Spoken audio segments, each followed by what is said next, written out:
Hello,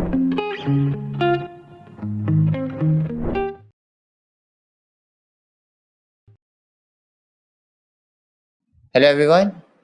Yeah, so it's my pleasure introducing Anshuman Singh sir to you today. So I have been very much honored to be mentored by him and today hosting him for this webinar.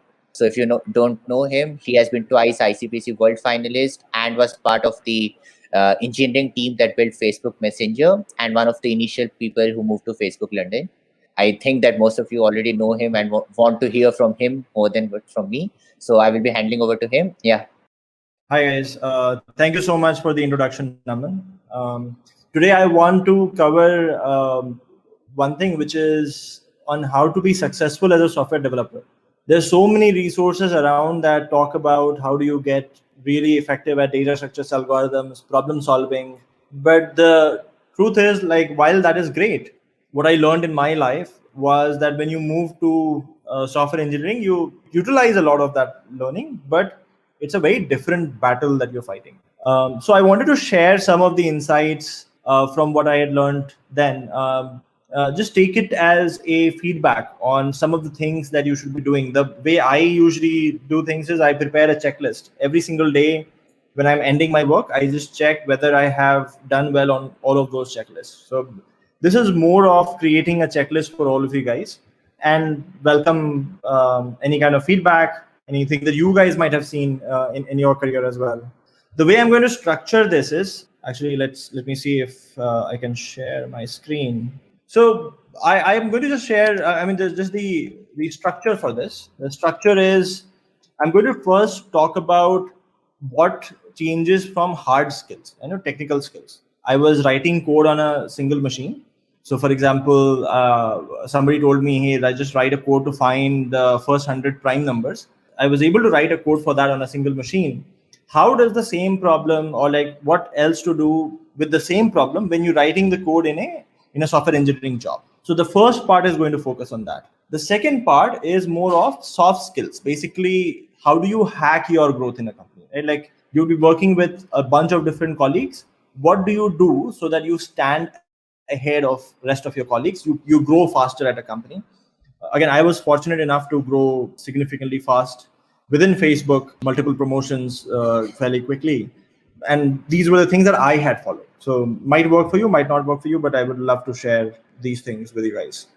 All right. So starting with the first part, which is the problems when you're solving it on a single machine and when you're solving it in a distributed environment, they have different solutions. So the first change that you have to do is on how you change the mindset to solve problems when you have the same data on 100 different machines, right?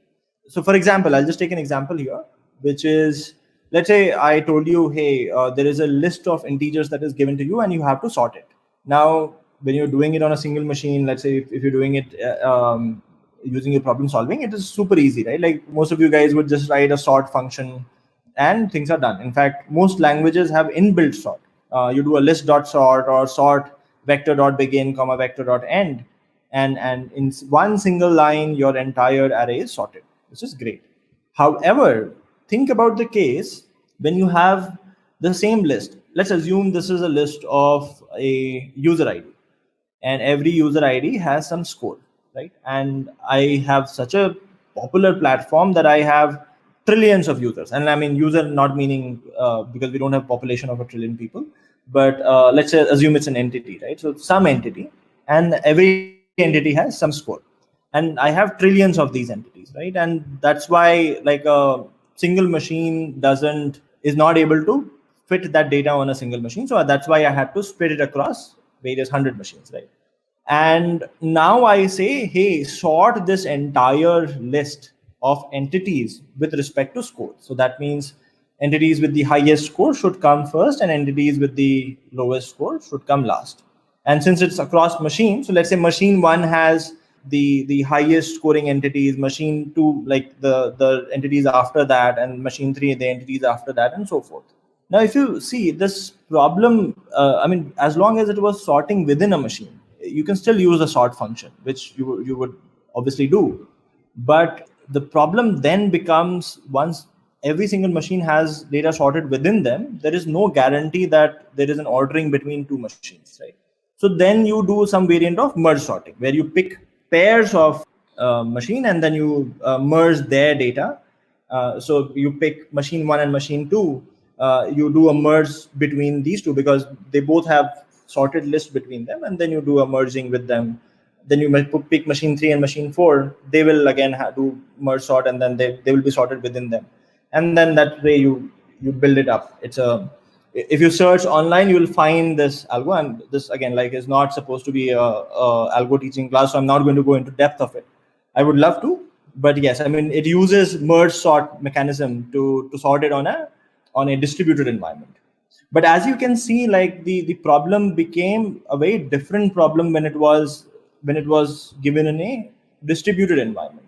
Very similar thing. Like let's take another example. If I say find the median in a stream of integers. Now, as long as that stream of integer fits on a single machine, it's a very standard interview question. You can have a balanced binary tree of the numbers that are coming in, or you can have two different heaps, and then you can derive your median from there. However, when the data doesn't fit in a single machine and it's now split across 100 different machines, then I would leave you guys to do this exercise. It actually becomes a binary search problem.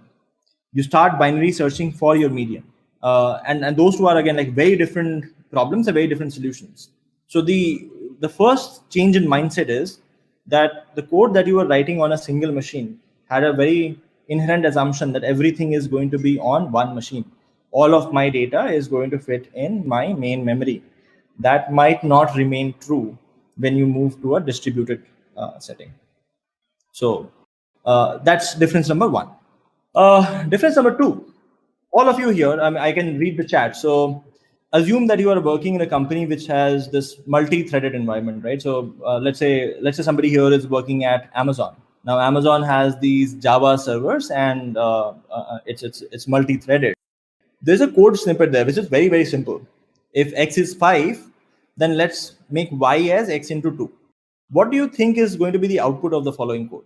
Most of you would think that the output of the following code, as in like the value of y after this piece of code executes, is going to be 10, which is true in most cases. However, in a multi-threaded environment, if you have multiple threads doing execution, it is very possible on line number 1, when you checked x was 5, the value of y, I was asking for value of y. On line number 1, when you checked x is equal to 5, and for that thread, the value of x was 5 and you went in.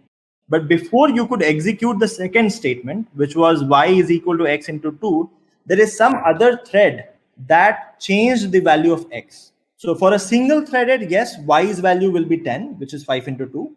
But when you have multiple threads, then the value is not guaranteed to be 10. It is possible some other thread just between these two lines change the value of x.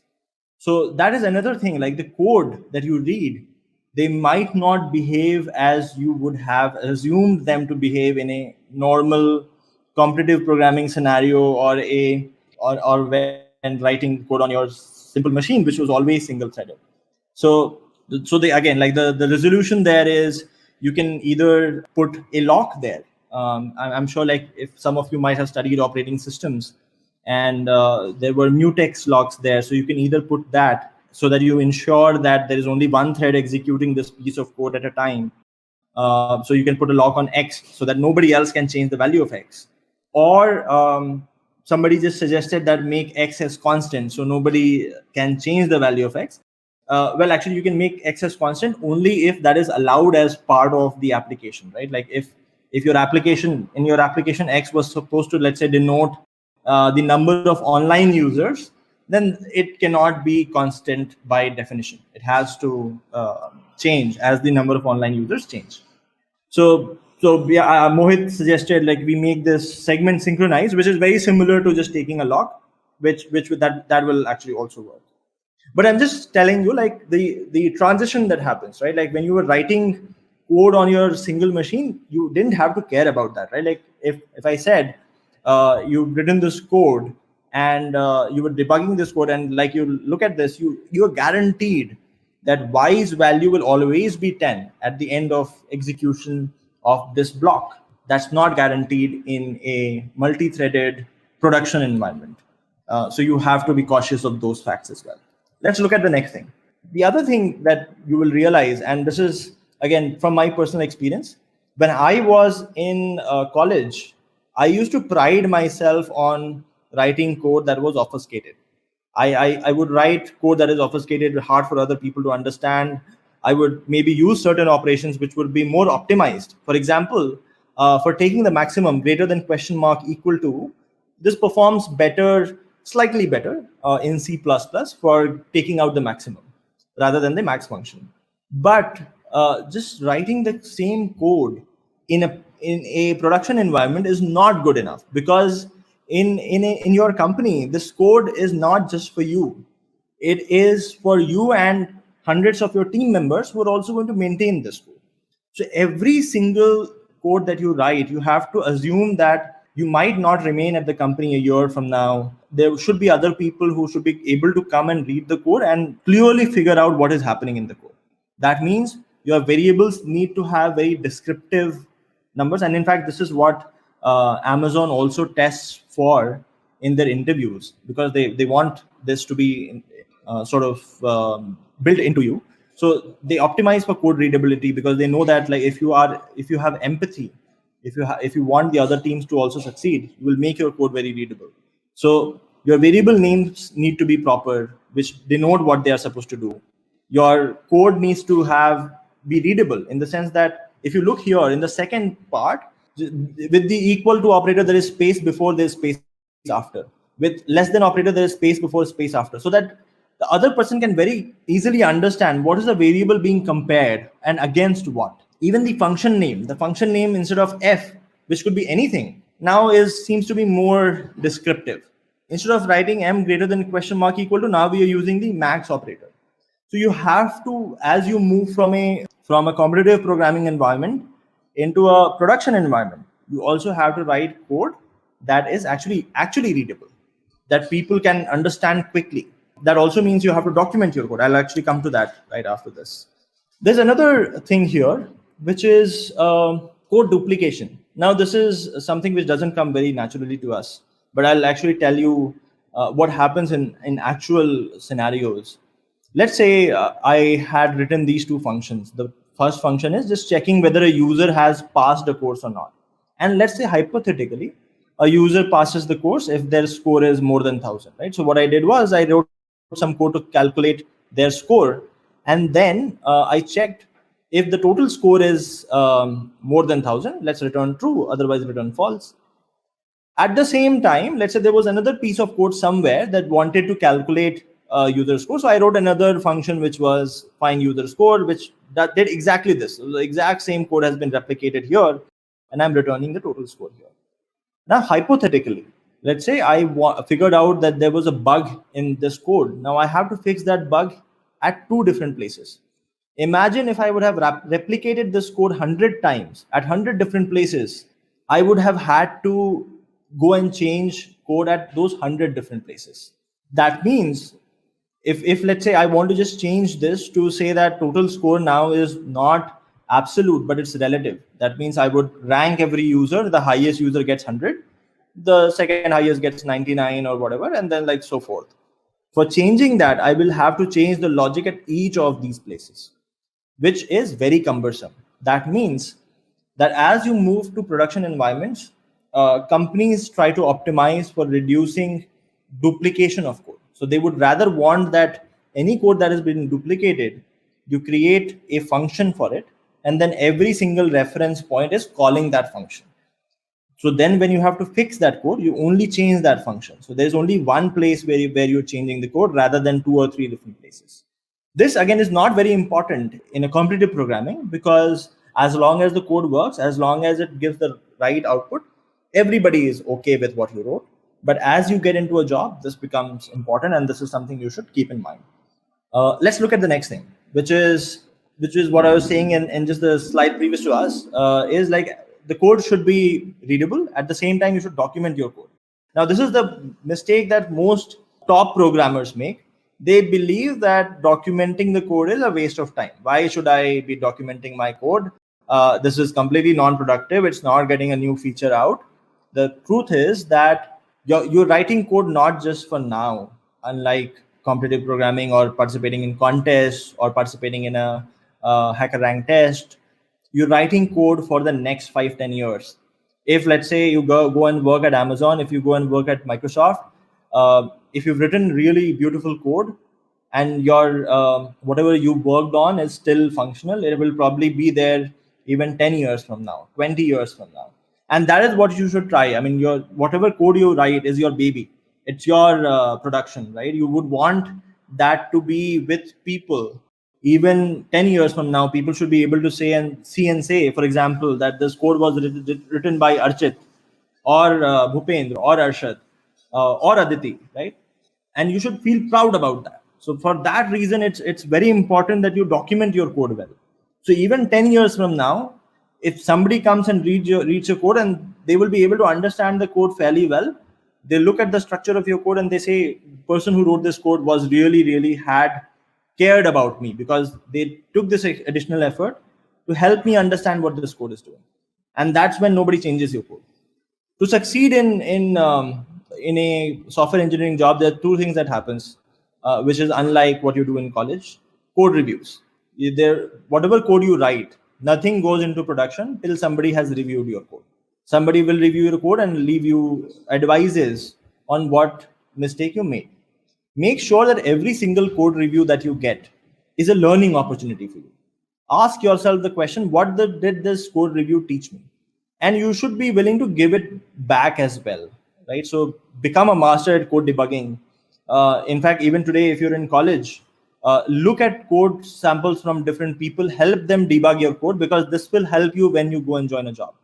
Code debugging is important. When you do code reviews, if you're not able to pick out on bugs by reading through the code, it is possible that a buggy code goes into production and it breaks your system. Let's say if you were building Messenger, it would be, and you were the owner for it, you would be really sad if somebody wrote a code and you were not able to figure out the bug there and it went into production and Messenger was down. So you would want to become a master at code debugging. All right, so let's go to the next part, which is now the other thing is, a lot of us judge each other by just the knowledge of data structures and algorithms. I remember, I mean, when we were in fourth year, people would compare each other on who knew how much on data structure and algorithm, or how much research somebody was doing. I mean, those were the two parameters on how we would compare each other. The truth is that while data structures is really good to help you be effective at your job, it is not enough. It is not enough at all. And one of the couple of examples I gave, right? Like one was a multi-threading environment, one was this distributed environment. Then there are other aspects. Like, for example, there is high-level design. And I'll give you an example for that.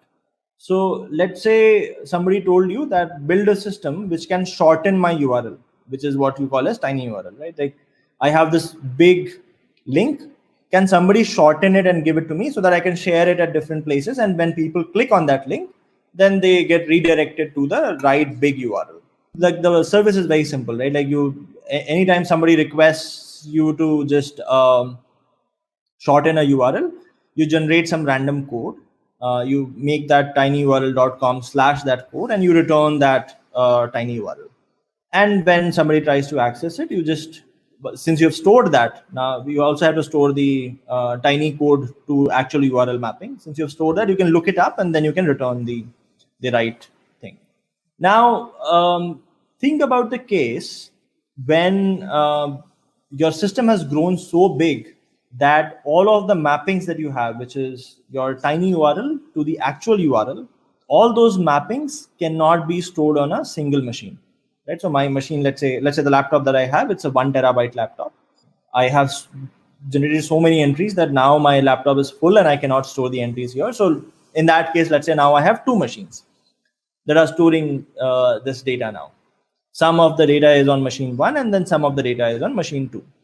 So when somebody asks me, hey, what is the URL corresponding to the tiny URL, let's say XYZ, then I search whether XYZ exists on machine 1 or machine 2. If it exists at either of those places, I look up the corresponding entry and I return it back. Very simple. However, let's say somebody comes and says, please shorten a URL for me. Now, when I shorten the URL, let's say the code that I generate was ABC. Now, before I store it, I want to be sure that ABC has already not been generated before. So I go and check in DB number 1, which is machine number 1, and I go and check in machine number 2. Let's say I did not find ABC. And now I proceed to write ABC in machine number 1. It is very possible at the same time there was another thread on machine number 2 that was doing the exact same thing with ABC. So it also checked machine 1 and machine 2, and it found that there was no ABC in machine 1 or machine 2. And as a corner case, both machines have now an entry for ABC. That becomes a problem, because when somebody comes and now asks you for what is the corresponding URL for tinyurl.com/ABC, now you have two conflicting entries. There's one entry on machine 1, and now there is another entry on machine 2. That means there is a consistency problem. So these kind of problems arise when you are working across different kinds of systems.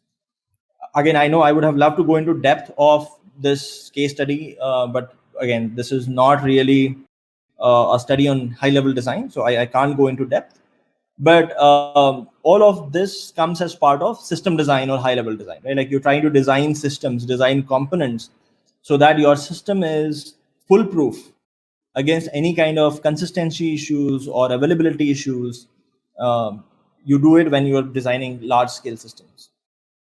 Very similarly, there is an area of study which is called low-level design. This is that once you have figured out your components from high-level design, how do you structure your code so that it is, when you have to add a new feature or when you have to add a new object or a new actor, for example, let's say take Amazon, right? Amazon might have tons of feature today. When they have to add a new feature, how should you design your code so that the additional amount of work to add a new feature is as less as possible? I'll give you an example, and this is again a very rudimentary example, nothing to do with the real world. But assume, let's say somebody said, hey, actually write a code where you design this creature called lion, and lion can eat, drink, walk, and sleep. So you write a code and you sort of define how eat works, how drink works, how walk works, how sleep works. Now tomorrow somebody else comes and says, now I also want to support a dog who can do exact same things: eat, drink, walk, sleep. In your format, you'll have to duplicate the same code for a dog and then redefine those functions. But it is possible dog and lion might have some similarities. Maybe they eat the same thing. The eat function looks exactly the same. So in the current case, you're duplicating code. But if you use OOPS principle, which is object-oriented programming principles, you can probably define a parent class which was animal, and then lion could have been defined there, and a basic eat, drink, walk, and sleep function is defined for animals. So as you add more animals, you probably don't even need to implement certain functions. Those just get carried forward, right? So your additional effort of adding a new feature or a new actor becomes significantly less. This is a different area of study altogether, which is called low-level design and design patterns. There are a bunch of books on that. We'll actually post links to certain books that you can read on your time on design patterns.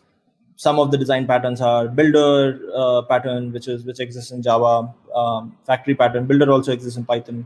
There are singleton patterns, and so many more features, design patterns. And different design patterns are valid for different use cases. The third thing is, which is also, by the way, checked in interviews as well, is how do you interpret questions? Can you gather requirements? For example, let's take the same example of tinyurl, right? So I say, hey, Archit, why don't you build a tinyurl, right? And Archit says, great, very easy. I'll build this service that stores the tinyurl to actual URL mapping in a database. And I will return whenever somebody says, give me the mapping of tinyurl.com/XYZ. I look up the mapping and I return the actual URL. Great, all done. Now tomorrow, the person who had actually asked you came and says, hey, I actually want to see statistics. I want to see who is accessing which URL, what location are they accessing it from, what browser are they accessing it from, which age group is going to what kind of URLs, and you say, shit, I haven't built that.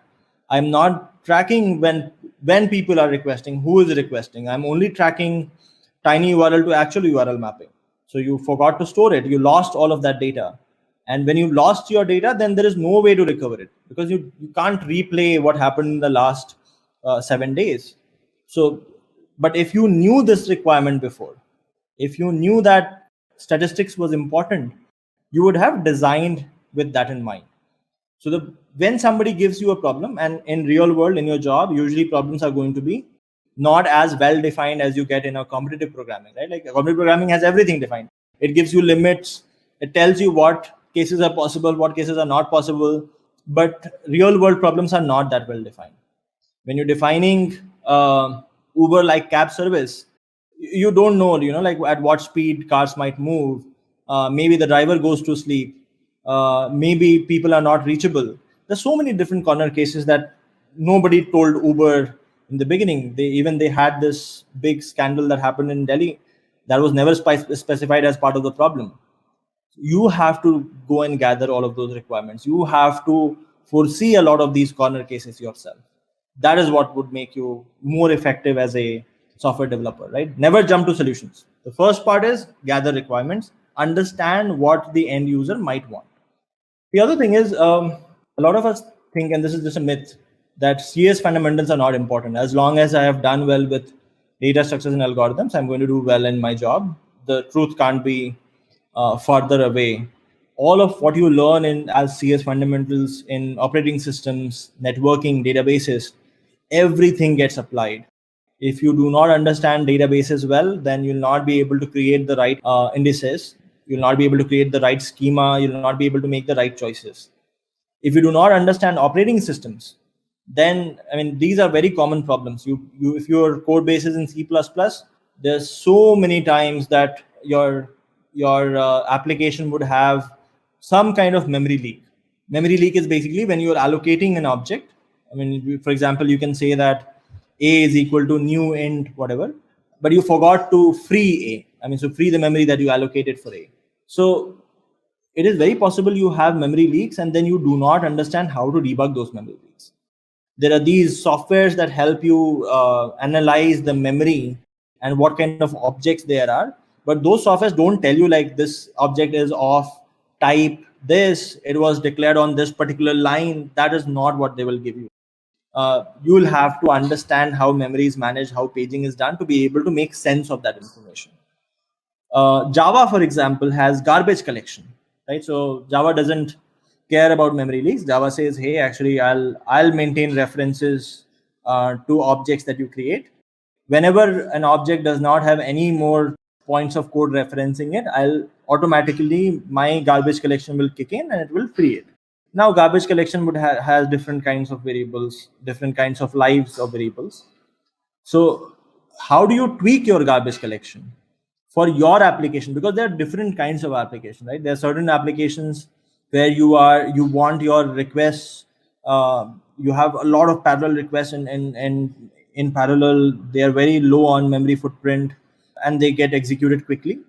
At the same time, you have these requests that might be very heavy, right? For example, I want to fetch my newsfeed in Facebook. Now, fetching a newsfeed for me, if I want, let's say, 100 different items in one go, that is very heavy on memory, right? Because I am getting like 100 different posts, along with number of likes, the content, and a bunch of links that might be in those posts.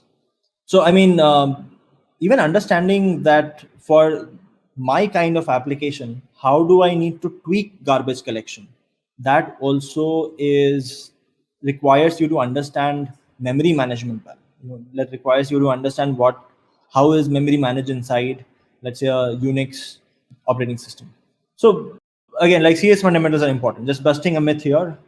I heard somebody say it, so I wanted to make sure you guys understand that if you have to be successful as a software developer, CS fundamentals are important too.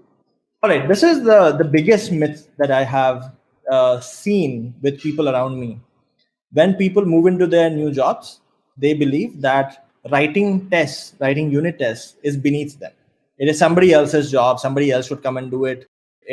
doesn't help me build a new feature. I should just be writing code, building a new feature. Why should I go and write test? Problem is, you write test so that no other person, and you have to assume that there will be people who will not have the same kind of understanding as you do. There will be people who will not test your part of the code. They change something else for their own use, and your part of the code got affected. You want to write tests to make sure your part of the code is not affected. For example, the earlier case that we took, that there was a function that calculated some user's score, right? And let's say for my part of the code, I wanted that the scoring function gets changed a little bit. So I make some tweaks there. But that function could have been called from 99 other places as well. There is no way to guarantee that those 99 other places are not affected and something doesn't break. So you write tests. If you were one of the persons using it from one of those places, you write unit tests so that when this guy changes this function, your unit test immediately starts failing. And somebody comes and tells this guy, hey, dude, what did you do with the code? This unit test is failing. You should go and fix it. So the writing the test helps you with the initial parameter, which I told you, which was make sure your code is written to survive for the next 10 years. Even in 10 years, there are people looking at your code and admiring what you did. If you write tests, that is going to happen. If you do not write tests, then somebody or the other is going to come and break your code, and then somebody or the other is going to come and change your code. So your code will not survive 10 years. All right, so we're done with the hard skills part. I'm going to finish this part quickly, and then I'm going to take questions from all of you guys. Just please take notes about what we are discussing today, and then I'll take questions. Now, software aspects. This is more of how do you hack growth within a company. The most common mistake I see people doing is that they believe that their manager is somehow always judging them, and that is why they don't open up to their manager, and they crib कि my manager, यार मेरा manager ऐसा है, promotion नहीं दे रहा है, यार मेरा promotion हो नहीं पा रहा है, I don't know what is going wrong.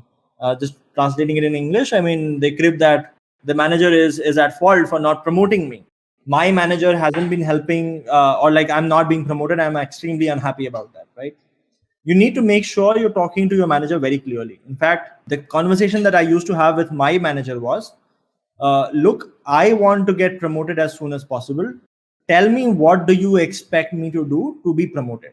And the answer there was, in Facebook, there were levels defined. And the answer there was, as long as you're doing what is the duty of the level above me, if I am already doing that, then I can be promoted. So the manager would very clearly outline for me, look, here is what you should be doing if you want to be promoted. Again, I'll give you my personal example. So the first promotion, I joined, and I had asked very similar question on the second day of my joining my team. And my manager told me, look, here is, I've seen you in the first 2 days, you've been writing code for this particular component. If you start owning this component end to end in the next 6 months, I'll get you promoted. So then I knew what I had to do. My manager was my friend, and he was helping me and sort of helping me draw a path to how do I get promoted. You guys should do something very similar, because your manager's job description is to help you grow. The job of an engineering manager is to help their reportees grow, to help them perform better. The manager is there to help you. They're not there to always judge you and stop your movement upwards. So that's the first thing. Second thing is, the second mistake I see people doing is they demand ownership.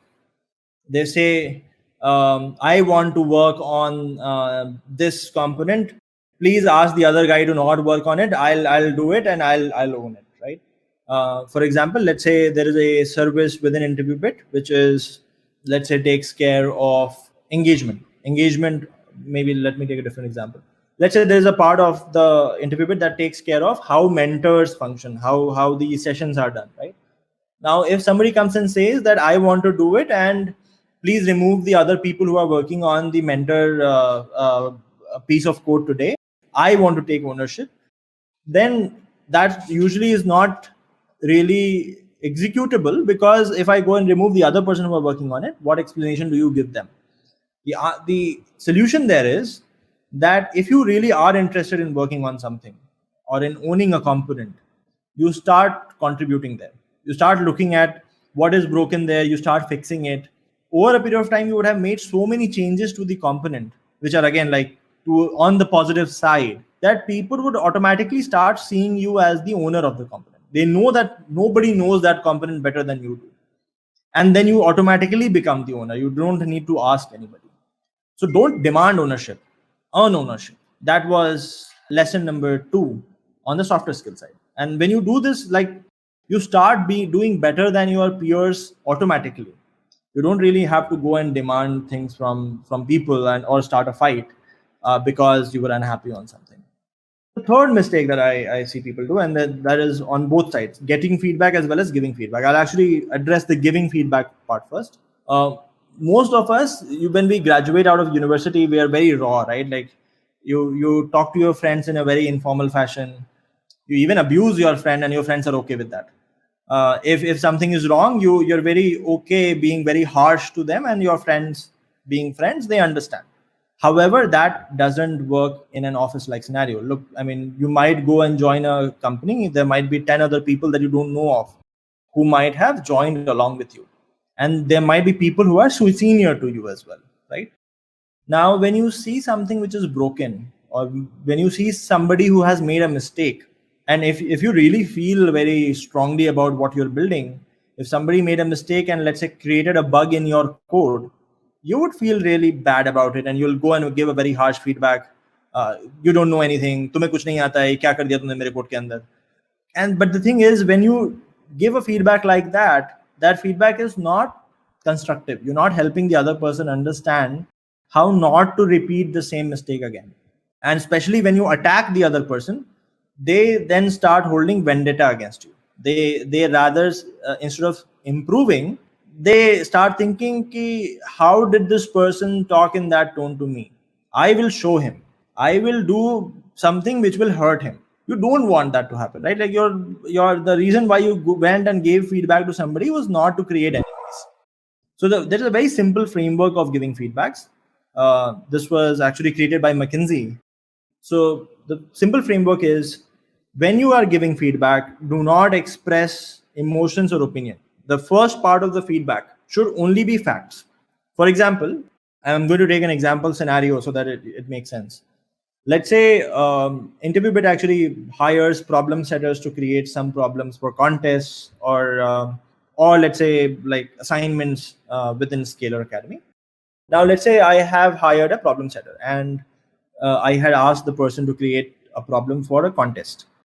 And it was a very, very important contest. So the person created a problem, did whatever they could from their end. But in the contest, let's say the problem broke. It had wrong test cases. So we fixed it, but like obviously like that was not a very good thing to happen, where like you have this very important contest happening and there was this problem which was broken. Now there are two ways of handling it, right? Like I go to the person and I start saying that, hey, you are so incapable. You couldn't even handle setting a problem for this contest. I had told you this was a very, very important contest. Why couldn't you have tested it properly and all of that? The person actually gets angry. The person becomes starts holding negative feelings about me in their heart. However, if I go and just tell them fact, if I tell them, hey, person X, you had set a problem called ABC for this contest. That is a fact. The person cannot deny it. ABC had a problem in the test cases, and we found that out during the contest. It was not fixed before the contest. What I feel is we should be more diligent going forward. And the way to do that is maybe we should be testing them by writing solutions in different languages and checking whether those pass or not. Now, when you give the feedback in that tone, the other person knows that you're not expressing your opinion or emotion, but you're rather telling them facts, and they cannot hold a grudge against you for stating facts. So your feedback should always be driven by facts and then maybe corrective actions. And be willing to discuss corrective action with the person. When you're getting feedback in a very similar way, you should always be asking for feedback. I mean, even when you know you're doing well, you should go and ask your manager, your peers, hey, how am I doing? Do you think there's something else that I should be doing differently? And there would be people who would not have seen this presentation and will give a very harsh feedback sometimes to you. And in those cases, make sure you don't take feedback on your ego. To understand the underlying reason that somebody is giving me feedback is because I did something wrong. How do I fix what went wrong? How do I figure out corrective action for what went wrong? If somebody is giving me feedback, one very common thing that we do is we get defensive. We start saying, "अरे नहीं बड़ी ऐसे नहीं, actually तो ये ऐसा हो रहा था, इस वजह से ऐसा हो गया. It wasn't my fault. I actually had good intentions, but look, the situation was like this, which is why it happened." Don't get defensive. Let the other person complete and try to reason. Maybe there was a mistake on your end. Whatever little, accept that and say that, hey, I'll figure out a way of fixing that going forward. When you do that, then you improve over a period of time. If you get defensive, if you never accept that you make a mistake, look, all of us make mistakes. If you do not accept, you will never improve. So always get feedback, never take it personally, and figure out corrective action. While giving feedback, be very polite, state facts, and state corrective actions that you feel. When you do that, you will move up the ladder because people will like you. You don't want to create enemies anywhere, especially so in your current company, right? The last thing, I promise this is the last thing. As I said, be nice, be respectful, do not create enemies. Mostly you would have to work in teams, more so because teams can get done a lot more than you can individually do. The third thing which a lot of people do is they spend too much time on counting how many lines of code I have written or how many number of hours I've spent in the office. Don't do that. Look at impact. What should I do so that, let's say, my product becomes better, more people start using it, and state that. I mean, when somebody asks you what have you done in the last 6 months, there are two kinds of people. There is a person one who would say, I have written 1,000 lines of code in the last 6 months, and I have gone and done these many meetings, and I have done some X and Y and Z. And there's a second person who would talk about the change that brought. That person would say, hey, actually, in the last 6 months, I have increased the number of users using the product from, let's say, 100,000 to 200,000. I have reduced, let's say, latency or the time that the service used to respond back with by let's say 100 milliseconds. So when you state impact, that's a very positive sign for the person who is asking you for what you've done, right? Like, managers usually optimize for impact rather than what number of lines of code you wrote or like how many number of hours you spent in office. And the last thing is, and this is again like something which was very common within Facebook, there was a very term which would go around, which was growth mindset. Always think about growing, no matter where you are. You might be the CEO of a company, you might have already become like this VP of your organization. Even then, always keep thinking about what do I need to do next so that I grow. Have a growth mindset. And usually growth happens when you learn new things. So prioritize learning new things. Never be afraid to take risks. Maybe today I am coding in Java, this new company that looks very exciting codes in Ruby. It's okay. I'll learn Ruby and then I'll be able to go and do well there. So do not be afraid of learning. Always prioritize learning. If you are capable, then everybody would want you. The best job guarantee is capability. Nothing else can give you job guarantee. Jobs go away. People get laid off. But a capable person is always in demand. So always focus on growth, learning, building capability. If you're capable, you'll always be in demand, and as a result, you'll end up making a lot of impact as well as a lot of money. Both happen in parallel. So that is all from my side, guys.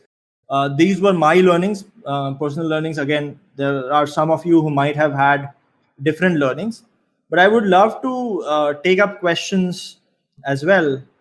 And Yeah. Naman is also here. Sure. Thanks, Anshuman. So guys, I will be taking questions from Slido, and you can post your questions here in this link. or the link is present in the description of this video.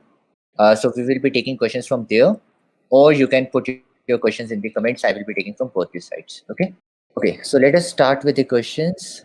The most popular question we have is that for CP, we mainly focus on algos and TS, right? But what topics should one be proficient for building large scale systems? I think in the chat you mentioned about high level design and low level design, but is there anything specific in them, how to learn them? And also, I mean, like an extension to this question is a question from a person who is not from a CS background. So as you mentioned that CS fundamentals are important, and the high level and scalability things are important. So how can he learn those things? Right. So usually, like, there are people who learn in two different sets, and like there's some people who find it easy to learn on their own, like being very motivated all throughout. For them, I mean, if you want to learn, let's say, high level design, there are a bunch of resources on the internet. There are some very good books. We'll post links and resources just after this session is over, where we would give you links to some of these resources. In general, like, there's a blog called highscalability.com, which discusses the architecture of different websites, how have different companies scaled. So we'll post resources there. You can go through it. And there is a second set of people who might not have the same background as other people, and they might not be able to understand these resources at the in the same fashion as somebody else might. There are a bunch of courses that are there all around. I mean, there are some paid resources. For example, educative.io has some good content on high level design. Scalar Academy at the same time does very formal a course with proper teaching material on both HLD and LLD. So you can join Scalar Academy. That also will help you. At the same time, like, when it comes to CS fundamentals, now people who come from CS background, who have spent time in colleges, they have gone through formal coursework of doing that.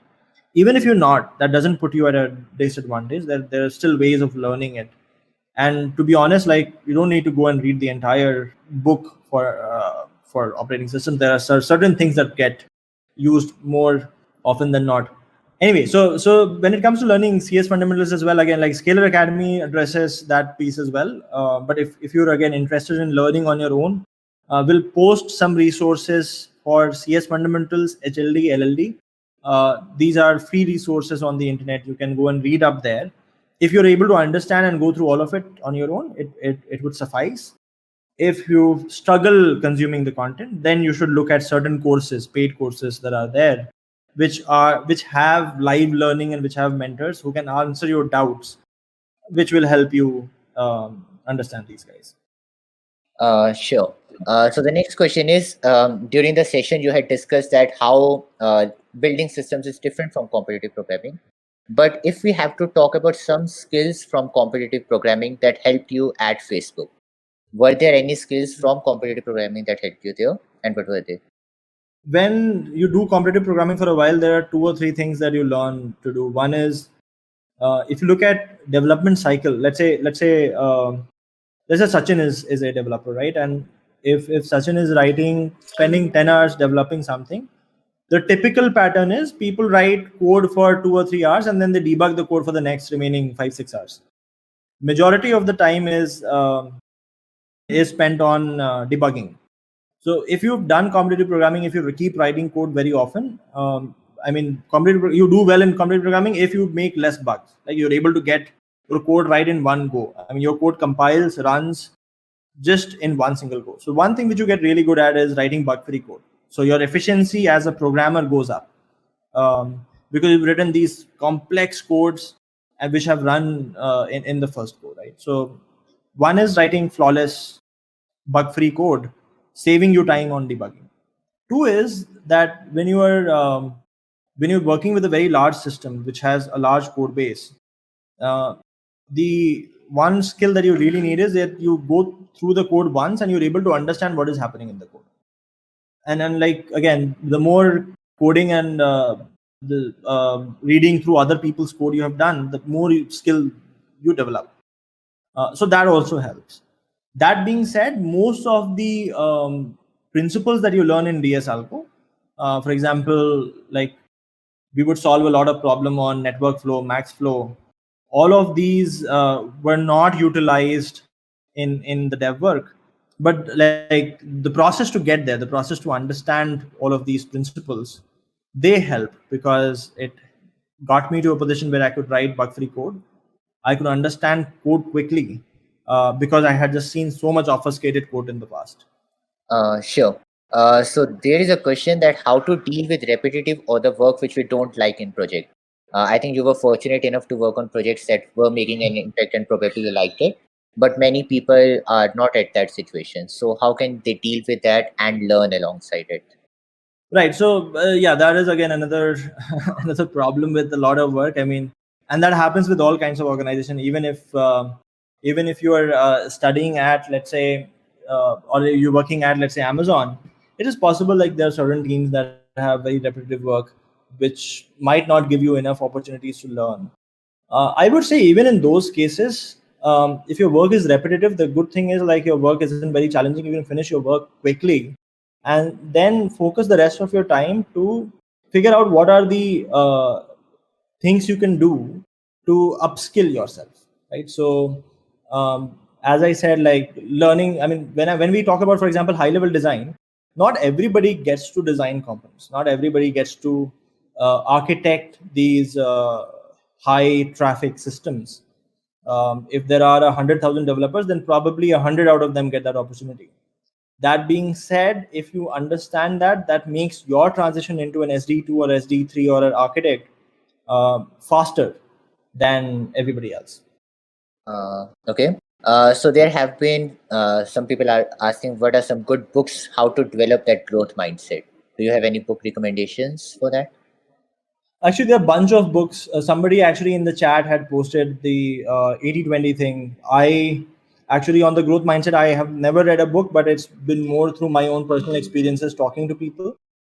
That being said, there are books like 0 to 1. 0 to 1 is actually a very strange choice because it talks more about startups. But if you just read through the book, you'll understand like how the psyche is around growth most of the time, how compounding works. Even if I'm growing by 2%, 3% every day, that compounds to become a huge number over a period of time. So I mean, I'll actually research and then maybe suggest books. Right now, in my personal experience, I did not have to read a book. I just experienced that through people around me. Okay, so there is a question that when to say that it is done with a company, when to quit a company. Is there any particular situation that happens that you just decide that nothing more is possible here? So when to quit? Right.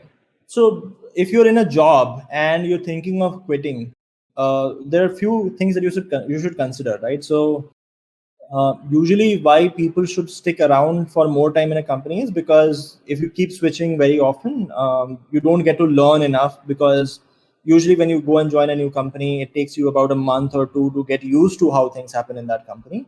And for you to actually build something which has enough impact, it takes you about a year. But let's say you entered a company, you saw that, hey, actually, the culture is really bad. Usually if you're in a situation where there is a lot of politics, and people who butter up their managers get promoted, other people do not get promoted in spite of the contribution that they're making, then it's probably not the right place for you. You should look at moving out. If you're going and talking to your manager about these things and how to progress forward, and the manager is dissing you, you're not willing to cooperate, good organizations do not have those attributes. They look at investing in every single employee. They want to optimize for every single employee's growth. If you are at a place where people are willing to invest in your growth, then you should stay there, because even though today you might be in a project where you're not getting to learn a lot, it is possible when you talk to your manager and you express your concern, the manager might be able to draw a path for you where you move to a project where you might get to learn a lot. Okay, so there's a doubt from a person who probably is shifting from a startup to a MNC. He says that in a startup, focus is on speed of coding and not much on code quality. And now suppose he is trying to shift to an MNC, will it be a problem? Because in MNCs, there is a lot more focus on code. So is that a hindrance or is that a problem? Yeah, initially there will be. Initially, probably for the first 1 month or so, you'll see that there is so much more attention that is given to code quality, and you'll feel frustrated by it because you wrote a code, you know it works. Now somebody is telling you to go and change that code. You did some changes to code. Some people came up with other suggestions. Then you change that as well, and there's just so much back and forth happening on the code reviews, which causes frustration. But believe me, it's just going to be there for about a month or two at max. Post that, you'll get into the habit of writing code that is structured, and that is actually good for you. I mean, like, understanding how to write code that is of very high quality, that is good for you. What is going to happen though is, like, depending on what team you end up at your MNC, the amount of impact that you were able to make at a startup versus the MNC, that might go down. But again, it's dependent. It's dependent on, like, which company you are at, which team you are at. So there's a question on any advice to freshers on what to focus on early in the career, and an addition from my side, what not to focus as well early in the career. Got it. By the way, today's session was primarily on things that you should focus on, what you should focus on and what not to focus on. For example, bad thing to focus on is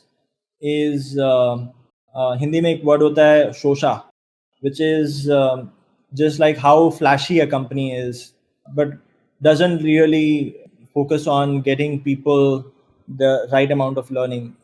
For a fresher, I mean, I would always say you should optimize on learning. Maybe you join a company and you figure out that the company is not helping me learn a lot. So then you talk to people around you, figure out a path on how do you get to the learning path. But the first 2 or 3 years of your career, the first 2 or 3 years when you join a job, they are formative years.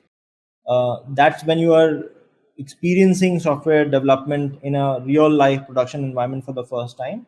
And that's when you start forming opinions. That's when you start, I mean, imagine you're a baby and then, like, you're learning how to walk, how to run, how to stand. You want that the people who are teaching you those things are the best people, and the company where you're getting to learn all of this is best, and you're learning the right things, right? Like, you are optimizing for learning. A lot of times what happens is you go into a safe company, but in the first 3 years you don't end up learning enough, and then you see that there is a batchmate of yours who also has 3 years of experience, but that guy actually knows a lot more than I do, and then that's not a great state to be in. Sure. So the next question is, what were the most challenging situations or tasks that you faced and were able to resolve in your professional life at Facebook or InterviewBit? At InterviewBit, it was actually just dealing with people, internally as well as externally. I mean, all of what I'm able to tell you today is my learning from the past, and I wish somebody had told me all of this before. All of this I had to try and do and fail and then learn, right? For example, the entire thing about the framework of giving feedbacks, I've been at the other side where I've given feedback to people harshly, just because, I mean, when things don't happen, you get angry, right? And then you shout at somebody, or you give them a feedback in a very, very rude tone. And then you realize, after introspecting, that maybe was not the right way of giving feedback. How do you handle, I mean, machines are easy to handle, humans are not. Humans have emotions, humans have aspirations. So managing people, that was one thing which was extremely challenging for me. Two was, in general, even the growth mindset that people talk about. I remember there was a phase of 6 months, even within Facebook, when I couldn't focus on the right things. I would be focused on short-term things. For example, let's say I am leading the reliability and latency team for Messenger. So there were occasions when I was focusing on slightly short-term benefits, and I would just over-optimize for that. I would spend a lot more time that was required, versus not focusing on something which maybe required a month to do, but would have much bigger impact. Maybe it would have reduced the error rate to 1/10 of what it was. So prioritizing the right thing is something, again, which it took me time to learn. Slowly, I developed that. I remember an incident actually from my college days, from the competitive days, and like I was reading through some of the messages, so I was able to see what changes have come. So in my competitive programming days, there was this coder called Triple M, who was a very helpful coder. That person would actually help out everybody who would approach them. I remember when I was just getting started. I just like some of the other coders had reached out to him for help and figuring out why my code was not working. And Triple M was again very busy man, so he did not reply. After a while, I again followed up. The person replied saying that he doesn't have time, and I wrote a very harsh and rude message to the person. It's now that I realize that maybe I mean there is a better way of handling people. There's a better way of giving feedback. There's a better way of managing expectations. I mean, person was doing me a favor. Why should I be rude or harsh to the person? So these are things that you learn with time. My major learnings is handling people and prioritizing the right things, long term things rather than short term things. So a question is, what is the benefit of staying in a company for long period, even when you are not getting much hikes? Are there any benefits to stay? And what are the disadvantages of switching companies often? If you switch companies often, then you usually, like, let's say if somebody comes and interviews at interview bit, I ask them what is the impact that they have made in the previous organizations. The If you switch too often, you'll never have a good answer to that question because you haven't stayed at a company long enough to change a lot of things.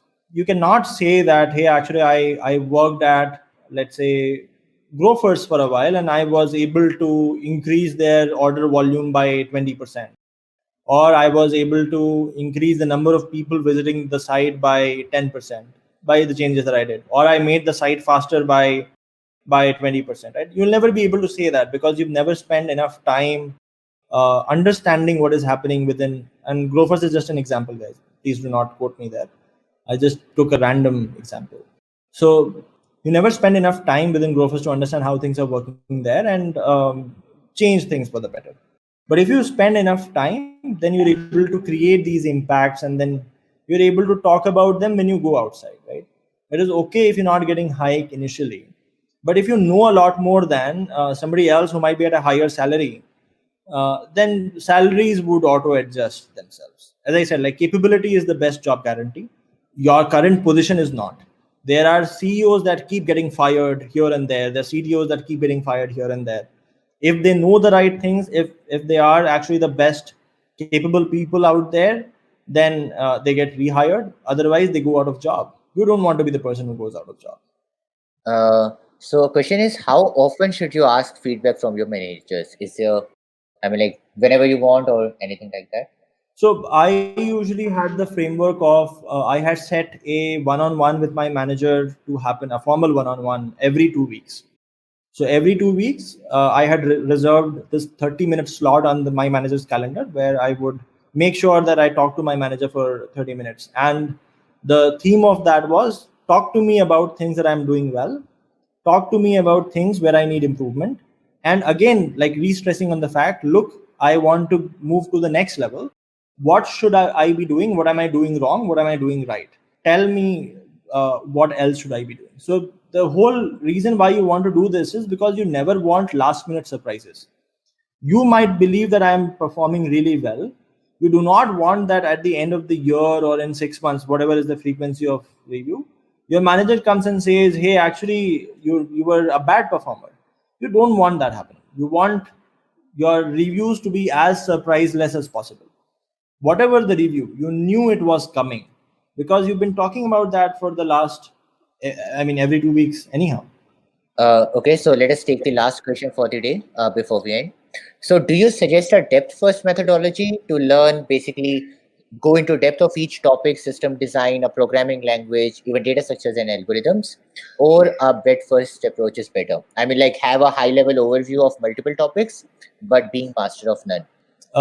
Actually, there are both kinds of engineers, and both end up doing well. There are people who specialize in something, in the sense that there are some people who become, let's say, a data engineer, or a systems engineer, or if, well, even within front end engineering, like specific on a certain tech stack. And at the same time, there are engineers who you would call as generalist. Both are in demand. Both are good positions to be in. but do whatever you're doing, either depth first search or breadth first search, really well. I mean, it's don't go half-hearted at any of those. Even within breadth first search, there's one caveat: make sure you know enough. Do not. I mean, there's a phrase in general when explaining things which is called hand waving. Hand waving means that you know of certain terms, certain fancy terms, and whenever somebody asks you a question, you use those fancy terms to explain without really understanding what is happening beneath. So if you know less, that is okay, but whatever you know, you should have very solid knowledge on it. Always question what is happening, and never have superficial knowledge where you're just hand waving. Even within breadth first, you need to manage that too. So both approaches are fine as long as you're not doing hand waving in any of those approaches. Sure. Thanks a lot for taking out your time today. I know it's a weekend and still you took a time. Thanks a lot. So thank you guys for listening to us. We will be posting the books and the other resources in the comments soon. And yeah, have a good night and enjoy. Bye bye. Good night. Thank you Sure. so much. Thank you so much, guys, for being patient with me and bearing with me through this session. Definitely, advices that you gave today will definitely help me in my career as well, and hopefully to the listeners who also saw this video. Thanks again. Hello, everyone.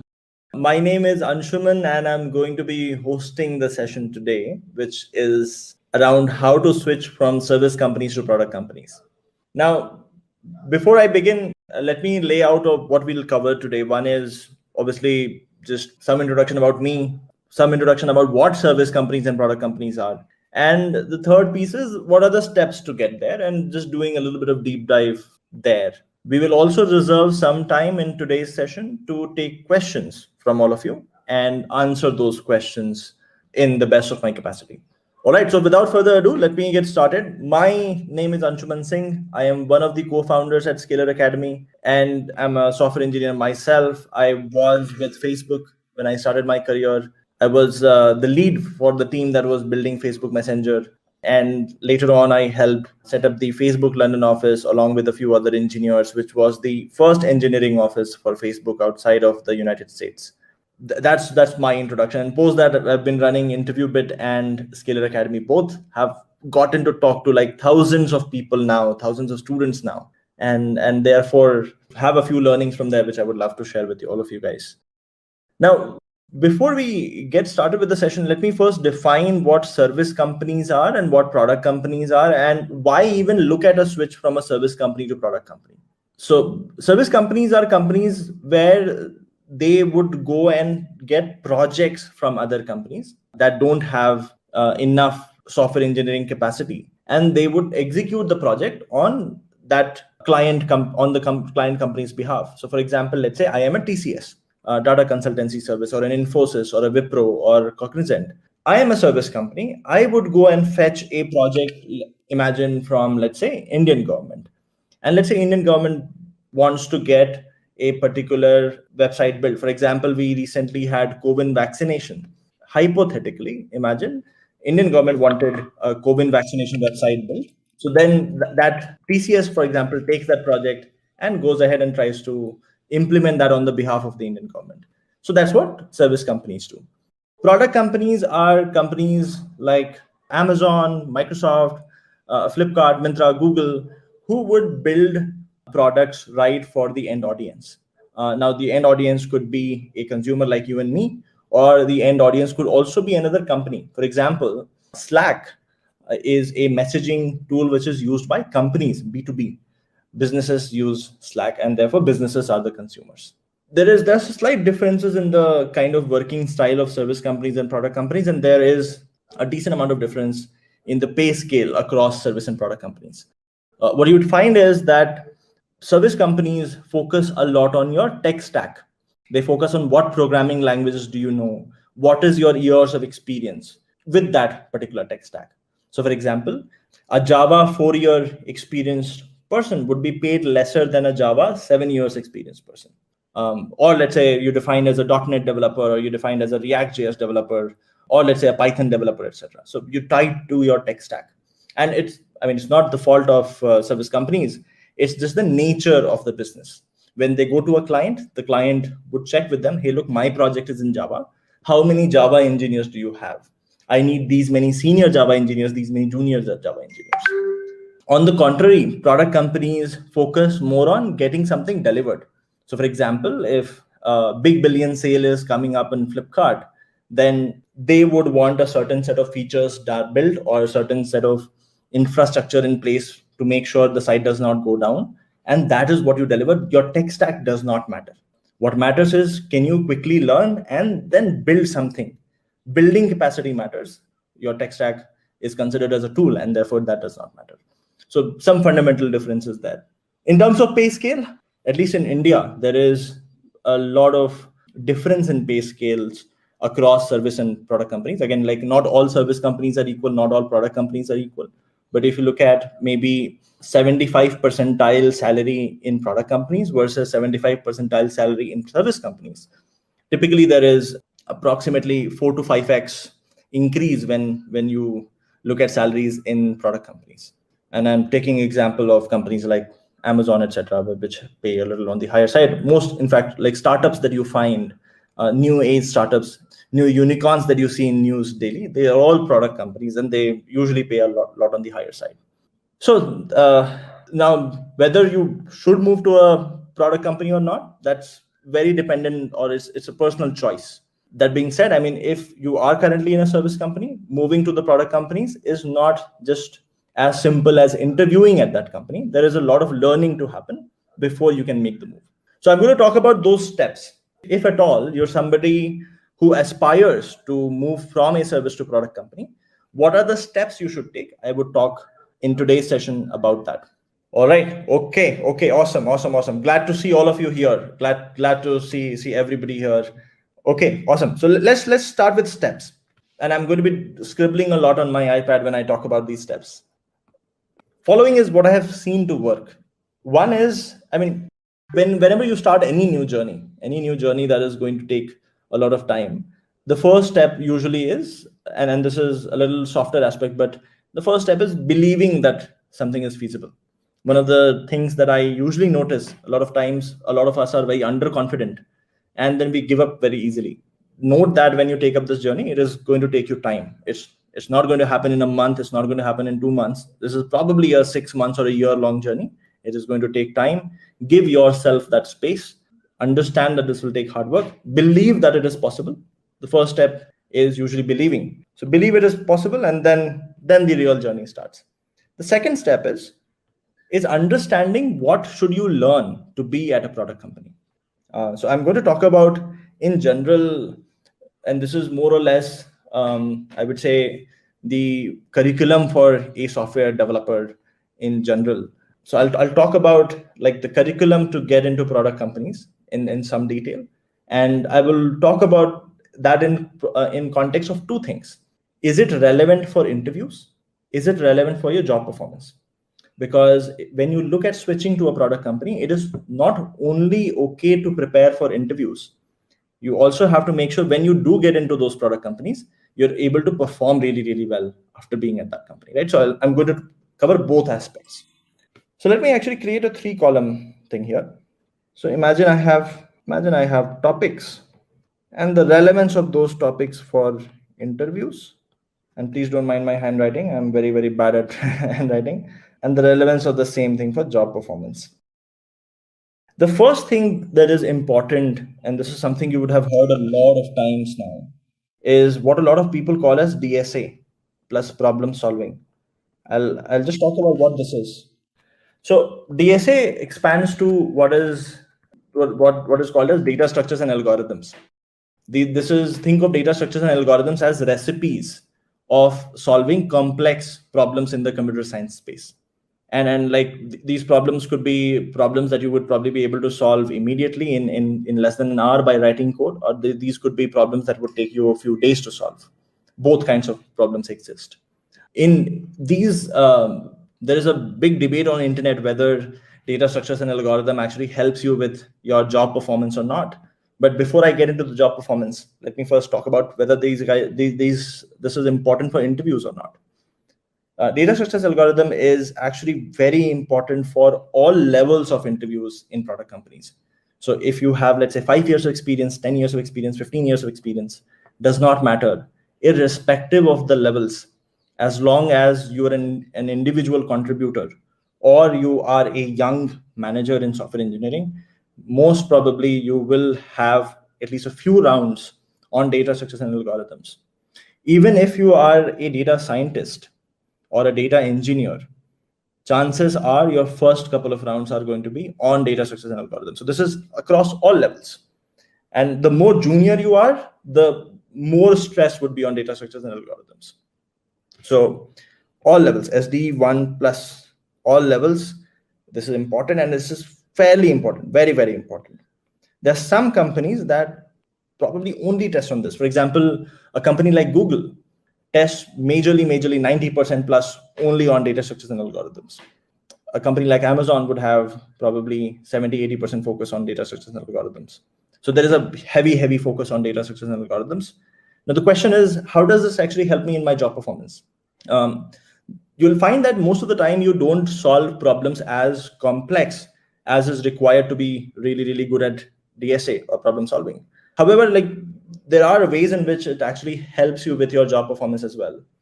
One of the things is, like, if you solve a lot of problems on DSA, if you practice a lot of problems on DSA, one of the things that starts to happen in some time is that your coding accuracy becomes better. You'll write code, and that code would probably compile and run in the first go. It takes time, but it starts to happen after a while.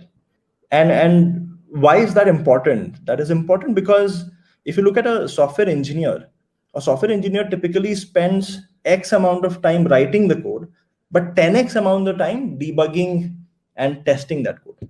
Now, if your coding accuracy is very high, then the amount of time you spend on testing the code or debugging the code, that goes down, because number of iterations you have to do, that reduces. So there is an indirect effect. One is your coding accuracy increases, and that in turn actually increases your productivity. So your productivity, or like the amount of actual code you can deploy in the same amount of time, that increases. The second thing that actually does is that, yes, I mean, 95% of the time you might not face problem statements that would use DSA, but 5% of the time you would.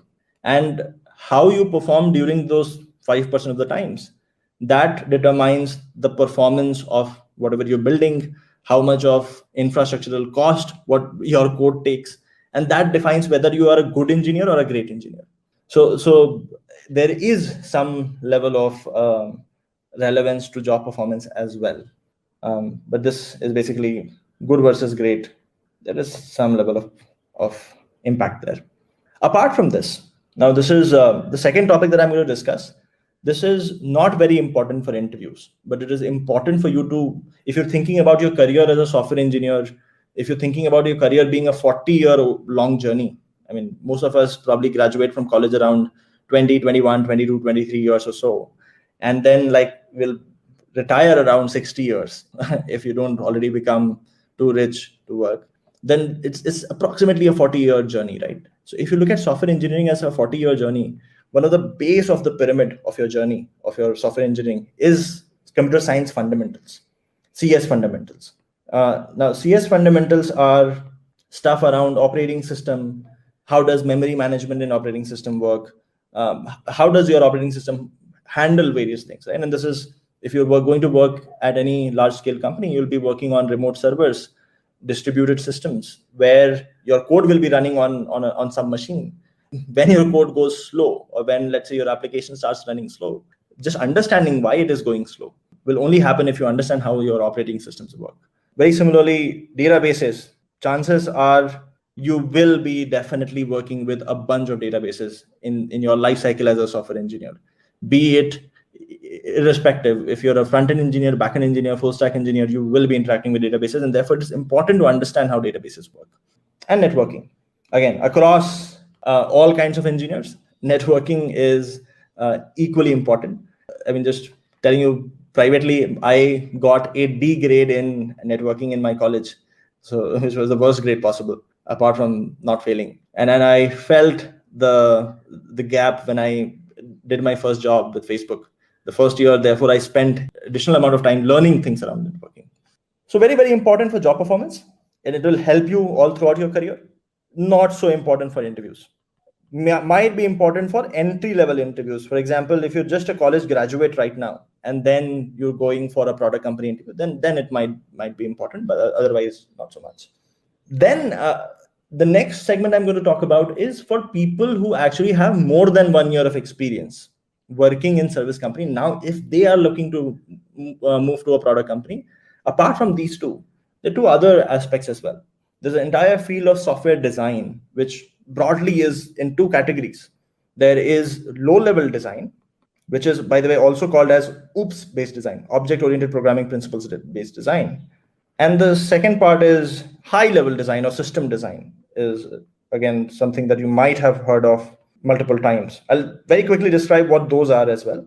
So low level design is the art of structuring your code in a way where it is easily extendable. You can add features, remove features, you can add columns, remove columns, add data, remove data, without having to modify your code drastically.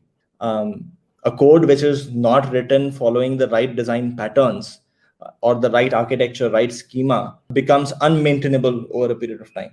And that is in the field of tech termed as tech debt. When you're building things, usually, I mean, the least of concerns is how am I structuring my code. But if you are building code for which will run for the next 1 year, 2 year, 5 years, following the right design patterns becomes very, very important. Just to take an example, imagine you join Facebook, and when you go to Facebook, you find that there is only one file which has tens of millions of lines of code. It will become almost impossible for you to understand that entire code base. It will become almost impossible for you to figure out what to do if you have to fix a bug, something as simple as fixing a bug. Making sure that things are very modular in intuitive locations, making sure that when Facebook adds a feature, then they don't have to rewrite the entire thing. For example, in messages now, if you have to add a scene icon, you don't have to rewrite the entire thing. You just make very little changes, and then that new feature also gets added. Or if tomorrow I want to remove few attributes, that happens very quickly. That entire field is very well researched, and that field is called low level design or OOPS design. So design patterns are important. If you are somebody who has more than a year of experience, 1+ years of experience, chances are you will be tested on low level design. Some companies do, some companies don't, but most companies would test you on low level design. The more your experience, the higher the importance of all design topics. So this becomes very important for people with more than a year of experience. I believe this is very important for all engineers for job performance. Irrespective of your experience, this is important for every engineer. So for job performance, I at least rate it as very, very important. It helps you just adopt easily. The second part of design is high level design or system design. Now, before I explain what system design is, let me maybe talk about what kind of modes you build your projects in college. In college, you would typically build a project which works on your own laptop, right? Like you have this one machine where things are running. But in the world, there are a lot of applications that run at very, very high scale. For example, if you look at Facebook Messenger, imagine if it did about 50 billion messages being sent every day. Let's say daily there are 50 billion messages being sent. And imagine the size of every message is 500 bytes on average. And this includes not just the message text, but also, let's say, who is the message coming from, who is the message going to, what is the message ID, etc. So some other fields as well. Now, if you multiply these two items, what you'll find is this is approximately 25 terabyte. This is the amount of information being generated in one single day on your Messenger app. 25 terabyte, let that sink in, right? So 25, if you have a very, very high-end machine today, your machine would have a hard disk of size 1 terabyte. It would take 25 machines like yours to store this information. And just storing the information is not enough. You also want to be able to read that information in a particular format. For example, a Kunal might come and say, hey, give me my most recent 5 conversations. Or for my conversation with Rohit, give me my most recent 10 messages. Or by the way, I'm searching for this term coaxin. show me where all have I used coaxing in all of my conversations. So searching in those conversations is also important. When you start dealing with that scale, where now you can't run a project on one machine, but I mean, the scale is where you have to add like 25 new machines almost every day, then what you enter into the world of distributed systems. You just don't have one machine, but there are so many machines that sort of handle the entire load. And there a bunch of things come into the picture. Right now if I'm storing so much of information across machines, where should the information for a particular user go? How do I make sure that when a user asks for their message, it is fetched as soon as possible? So I mean, how do I cache, how do I shard information, which is split information across these machines? And then like if there are certain jobs to be scheduled, what kind of messaging queues, etc., etc. I mean, so there are distributed file systems as well. How do those work? The entire study of all of these components, so that your distributed system, your architecture doesn't break at very, very high scale as well. That field is called system design. If you look at, for example, engineering blogs from Uber or Facebook or Twitter, you'll see a lot of these architectural design being discussed there. It is very important for senior engineers, especially somebody who is either SDE2 or higher. There, this becomes an important component for your movement up the ladder. This is not the only component, but this is a very, very important component for your movement up the ladder. In interviews as well, if you have more than 3 years of experience, chances are you will be grilled on high-level design or system design as well. And then then the last piece, and since we're discussing the software engineering curriculum for product, is putting all of this together to implement projects. Projects could be back-end heavy, projects could be front-end heavy, projects could be full stack or back-end only, completely up to you. But you actually have to put it in the form of projects at the end so that you can see all of this in action.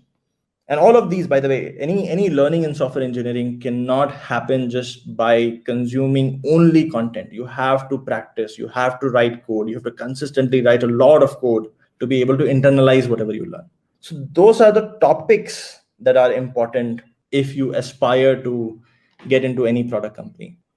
This is an exhaustive list of what even the interviews would focus on. Interviews would focus on data structures, algorithm, and problem solving. So you'll have a few coding rounds. They will focus on, if you're senior, then they'll start focusing on low-level design, high-level design, and then maybe a round on your previous work, which is not to judge you on like how complicated work you did, but rather your understanding of ownership, your understanding of what you built, and being aware of the decisions that were taken in the product, why those decisions were taken. So that's the entire curriculum, more or less. Now, there's some nuances with respect to roles. Right? For example, imagine I'm going and interviewing for an engineering manager position, entry-level engineering manager position. Now, some of this would be relevant, but apart from all of this, there is also aspects around team building, managing performance of my reportees, making sure my team is productive. There are those aspects as well. Very similarly, imagine I'm a front-end developer. Now, for a front-end developer, yes, DSA is still important. Yes, CS fundamentals are still important. Maybe for interview, a low-level design is very important. High-level design from web architectural standpoint is important. So high-level design is not only everything that happens after the load balancer inside your backend, but it is also what happens on the web stack. For example, how do you cache the multimedia files on CDNs? How do CDNs work? How does in-browser caching work? How do you compress certain amount of data? How is, for example, everything that you see today in front of you is basically your browser rendering a DOM structure, right? So how does that work? What happens when you type google.com in your browser and press enter? Understanding that from byte to byte, all of that information, that is important for a front-end developer. So there are those nuances based on one role to the other, but this remains more or less common. Now, making clear this is not relevant, all of this is probably not relevant if you intend to get into, let's say, a manual QA role at product companies, or you intend to get into DevOps or SRE role in some companies. Some companies will still test for basic coding skills, but some companies might not require you to know DSA, for example.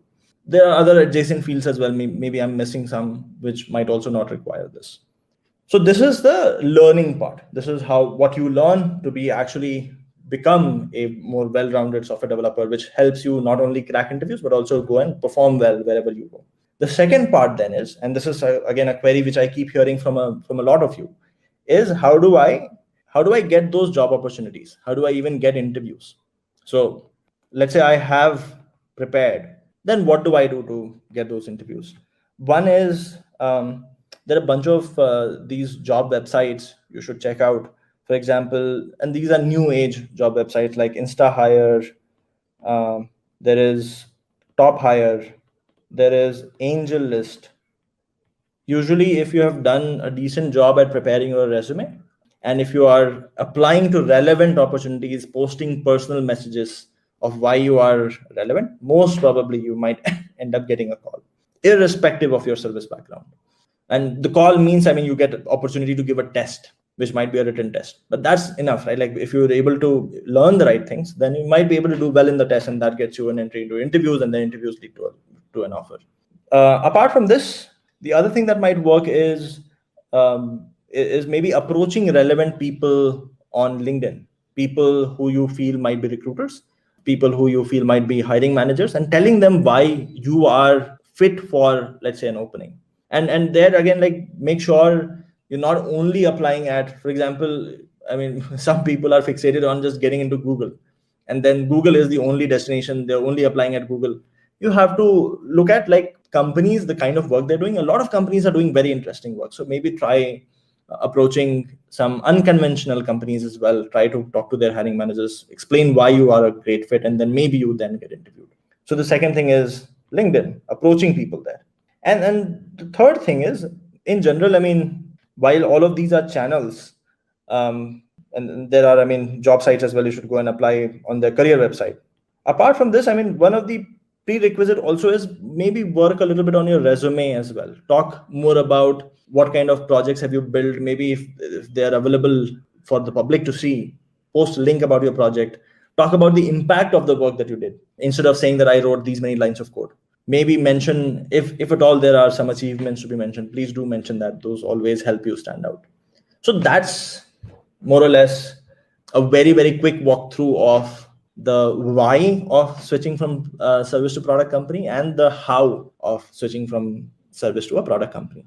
Now, what I would do is, I see a bunch of questions in front of me. I'm going to take those questions one by one, and I'll answer those questions. If you have any questions, please do feel free to post that in the comments. I'm going to pick, I'm not sure whether I'll be able to cover all questions, but I'm going to pick some of these questions and try to answer.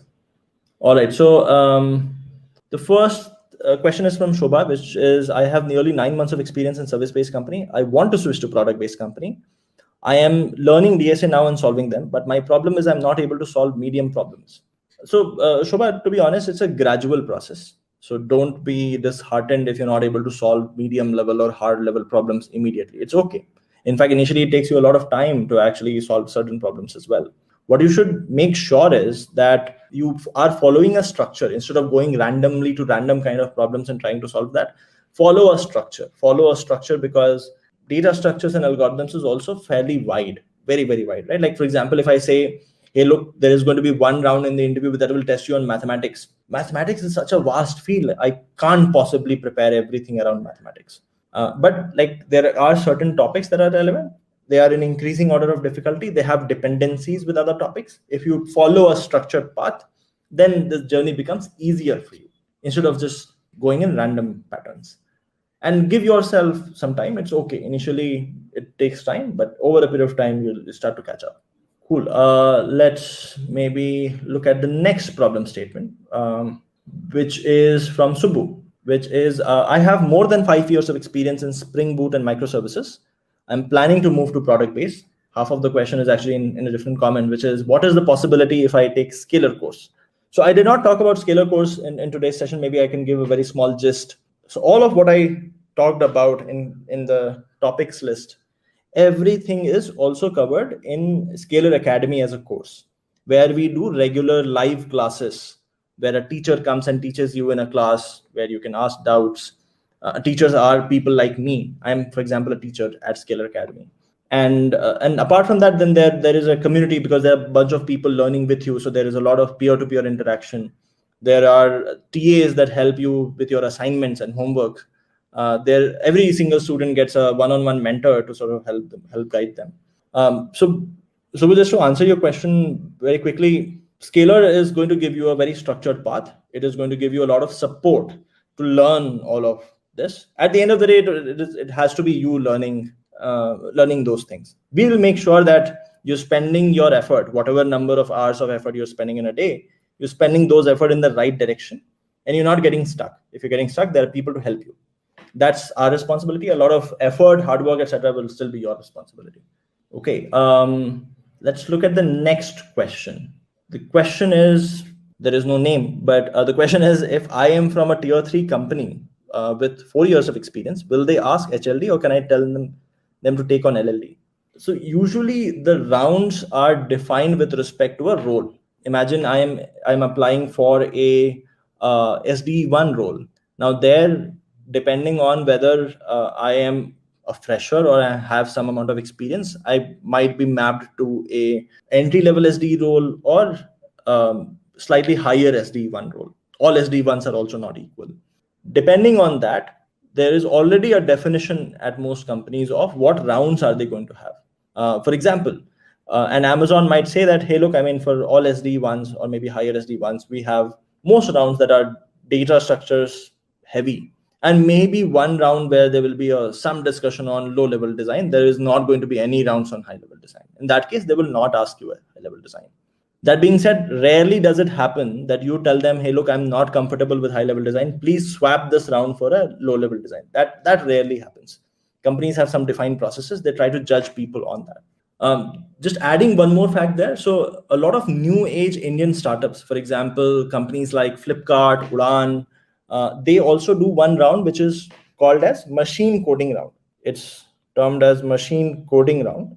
And this also, by the way, happens for almost all levels, where they give you a problem statement, which is more of a project style problem statement. For example, one of the problem statement could be, hey, I've given you this API, using which if you give it a city and a date, it will fetch you the weather information for that date. So build a weather app using this API, which again, like, fetches me a bunch of information, maybe for forecast for the next 7 days, etc. On one single app, which is something you build just in an hour and a half. And then the interviewer has discussion with you, discussing why you chose a particular low level design, why you chose a particular class structure, why is, let's say, this object not inherited from that object, etc. So that kind of discussion happens. There is one more question, which is a suggestion. Actually, it's less of a question, it's more of a suggestion. It would be great if Scalar also focuses on front-end content. Your back-end content is great, but not all people want to go into back-end. Congrats on getting Arnav into your team. He's a great mentor. Thank you. Arnav is a great addition to the team. We're just much stronger with him there with us. That being said, the curriculum is not really back-end only. In the curriculum, if you see, let me actually mark the pieces that are relevant for a front-end developer as well. And I'm talking about, again, like front-end developers that aspire to work at great product companies. DSA and problem solving is still important for them. CS fundamentals are still important for them. Low-level design is still important for them. In high-level design, there is web architecture, which is super relevant and important for them. Maybe there are certain storage-related material which is not relevant for them. And then in the projects within Scalar Academy, at least, there is a split. Either you can do a backend project or you can do a full stack project. Full stack is actually very, very front-end heavy. Here, there are classes on functional programming. There are classes on core JavaScript, React.js, and then you build something using React.js, one basic project and one more capstone, larger scale project. So we do focus on front-end. In fact, there are a bunch of people who have graduated from Scalar Academy who are now in senior or very senior front-end roles at different companies. Shobha has another question, which is, within next year, I want to crack product-based. In that case, what all should I cover, LLD or HLD? Please clear me. Now, my current experience as service-based company is 9 months. So if you have only 9 months of experience, I wouldn't recommend that go very heavy on high-level design. That's probably overkill. The most important bit for you is polishing your problem-solving skills, polishing your coding skills, getting great with DSA. and maybe then some amount of low level design. Projects are still important. Build something that you can showcase. That is just application of what you know. This next question is from Dhaval, which is, do we need to prepare for our tech/tool we worked upon, as in technology specific to data engineering, data scientists, or for example, big data related framework technology apart from DSA, HLD, LLD?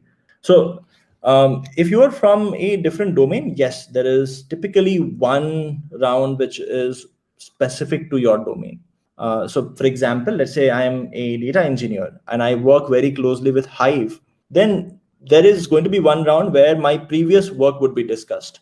It would be discussed what role I had to play. And for the technologies that I was working with, I would be questioned on those technologies. This is not to say that you should be aware of all technologies, but rather just checking that whatever work you were doing on a day-to-day basis, were you actually really, really deeply involved or not? People who are passionate about their work, they understand not just the code they write, but everything around it as well. So that's what most interviews want, or like are checking for in those rounds.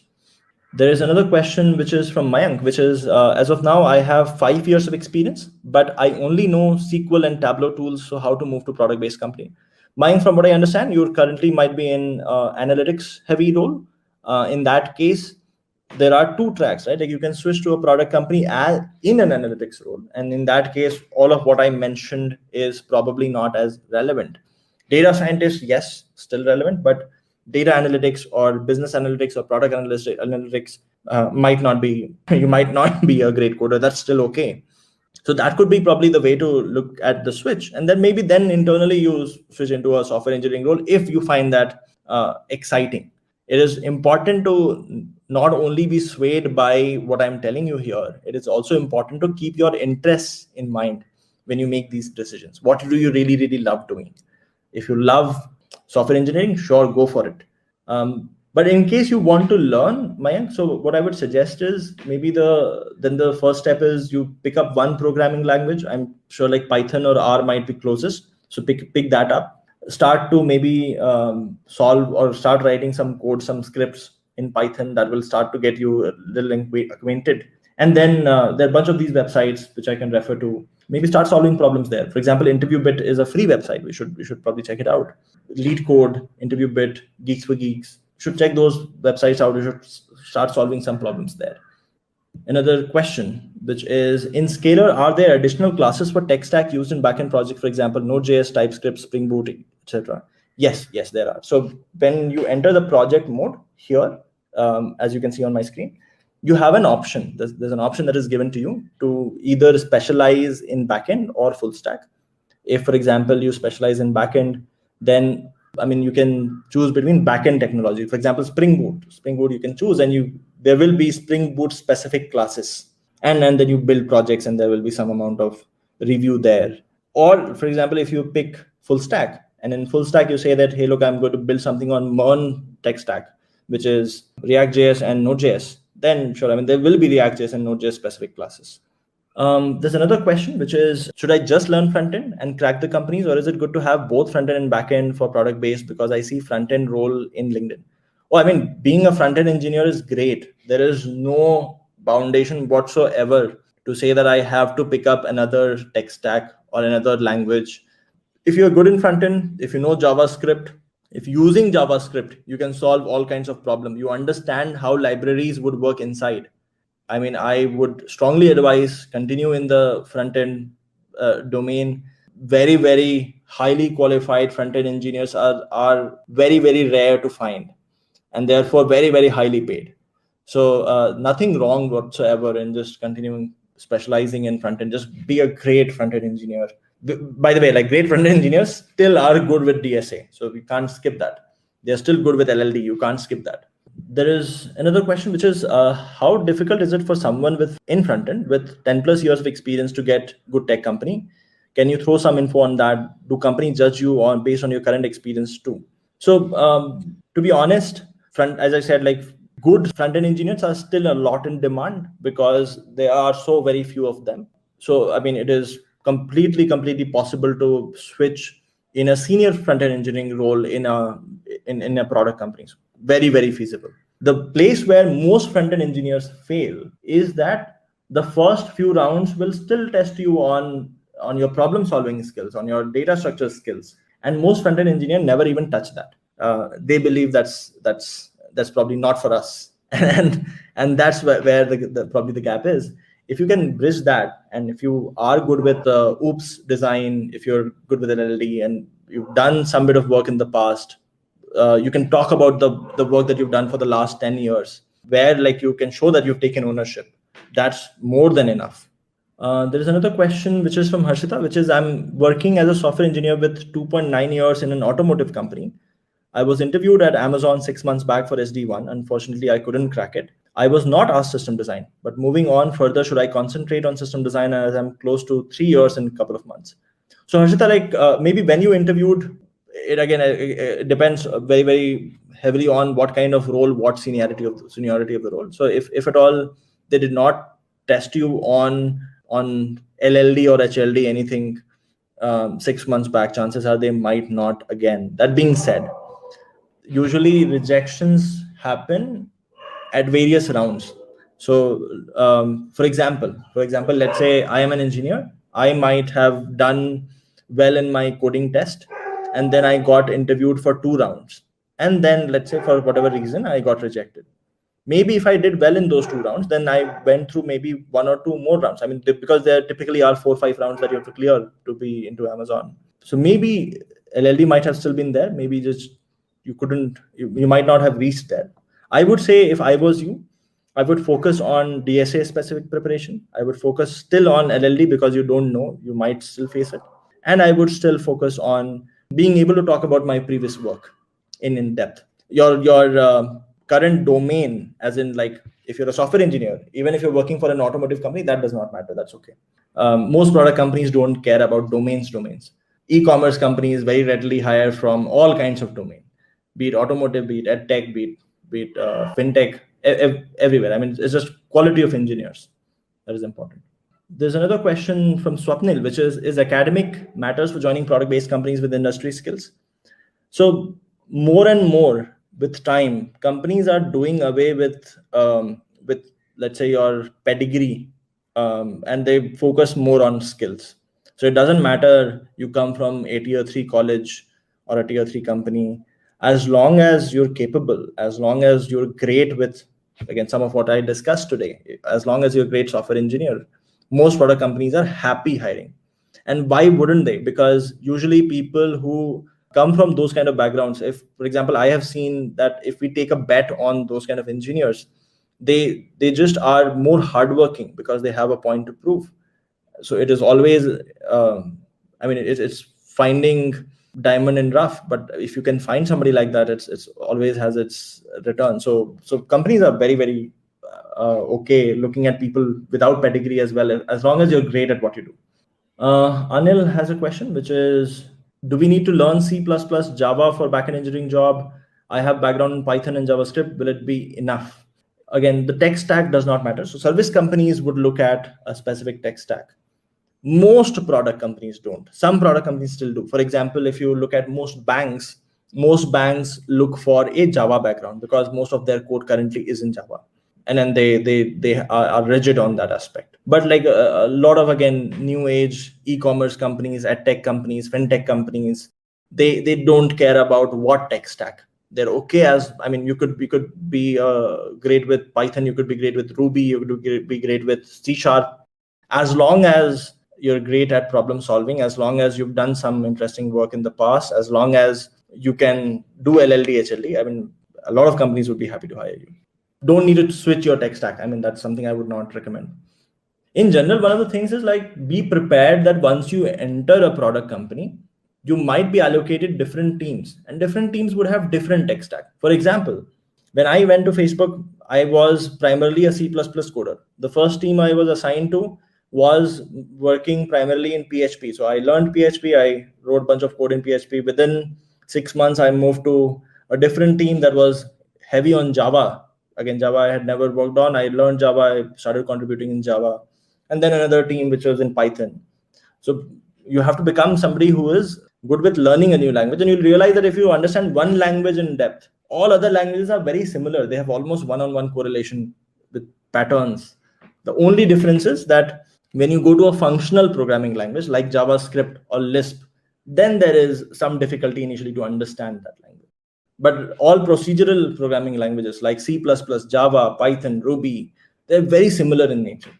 There is another question which is from Dinesh. I am a MERN stack developer. I am a fresher, which is 2021 pass out. I'll be joining a service-based company within 2 to 3 months. How can I go for a product-based company? Dinesh, I mean, the answer is very simple. As I said, the how is two parts. One is learning the required topics. In your case, since you're a fresher, data structures algorithms is important. Having one project, I mean, since you are a MERN stack developer, I'm sure you would have a project that you would have the code base on GitHub or host that project on a Heroku app or AWS so that anybody can access your website and then go through the quality.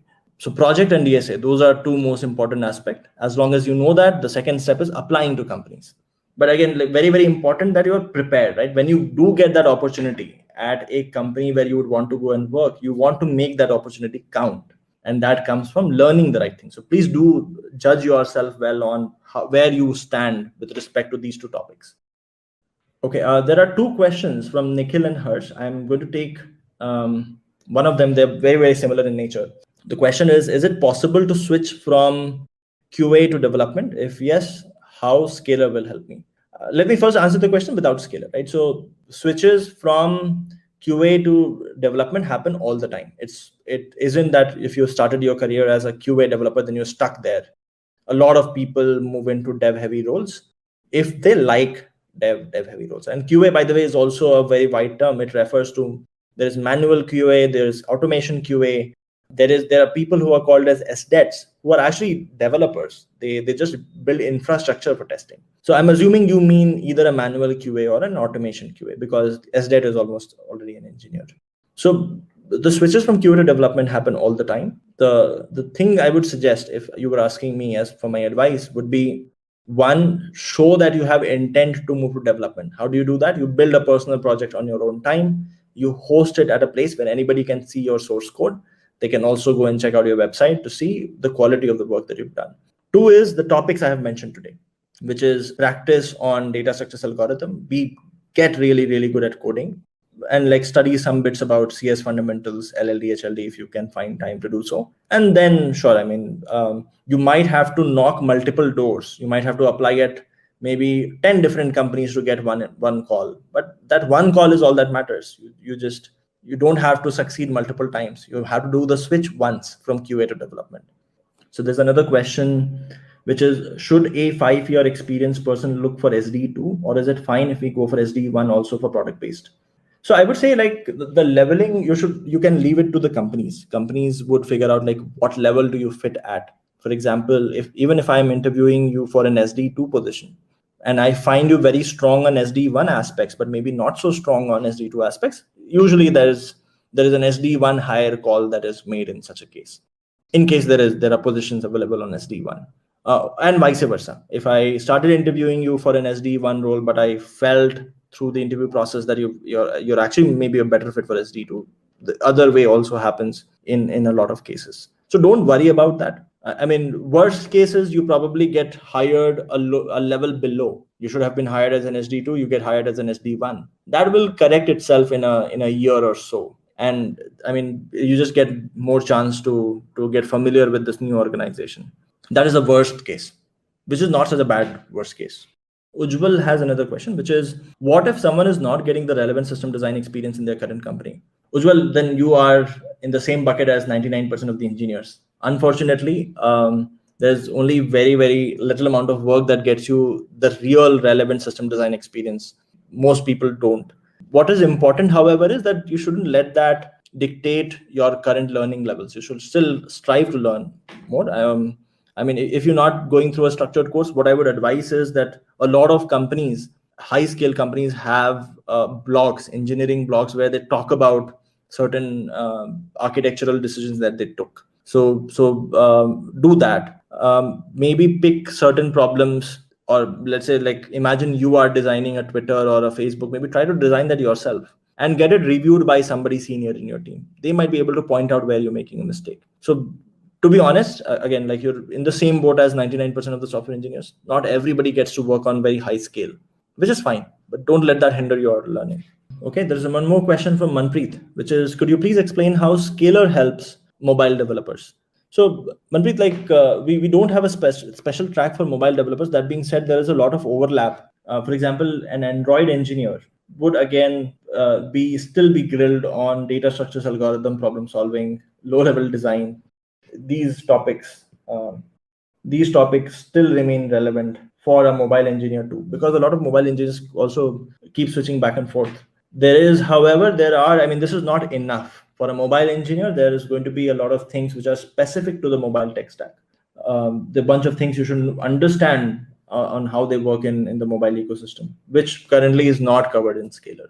So Scalar can help you partially, not completely, as it could probably do for a back-end full stack or a front-end engineer.